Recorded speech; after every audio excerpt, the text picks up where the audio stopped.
أخبركم قصتي بالتنمر ولكن لا تخبروا أي أحد. أنا عندما كنت في المدرسة، عندما كنت أدرس، كنت قصير وقزم، كانوا يلقبونني بقزوم، كان الجميع يتنمر علي.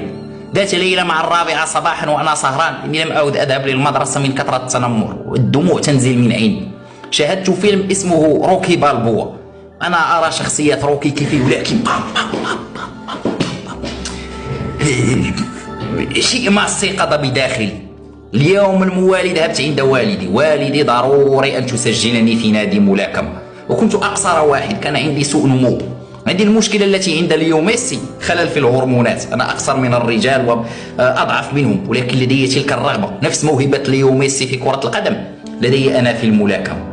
المدرب قال لي ما شاء الله عندك تحركات خليفة نسيم حميد، فبدأت أتدرب مدة شهرين. سيطرت أنا على المدرسة. بعدما سيطرت على المدرسة الأولى صرت قائد الجانحين في المنطقة. صرنا نذهب للمدارس الأخرى ونواجههم. صاروا يلقبون مدرستنا بالغربان لأنني غيرت الزي الرسمي للمدرسة، صرنا كلنا نرتدي أسود، فكان اسمي كبير الغربان. تخيلوا ما إن أدخل مثلا للمدرسة الجميع مجتمع، تحية عسكرية للغراب الأكبر، تحية للغراب الأكبر، لدرجة أن المدينة التي كنت أسكن فيها من شدة العظمة التي قمت بها صار رمز المدينة هو الغراب. تخيل معي، صار رمز المدينة هو الغراب. لن أخبركم باسم المدينة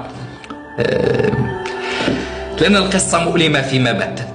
صديقي المفضل وأول تابع لي الذي كان يسمى بالغراب الأصغر مات في أحد حروب العصابات التي كنا نشكلها. هذا وعمرنا 14 13. بعد وفاته أقسمت أن لا أستخدم الموهبة التي منحني الله سبحانه وتعالى، لأن القبضة الخاصة بي تسمى بقبضة البعبع.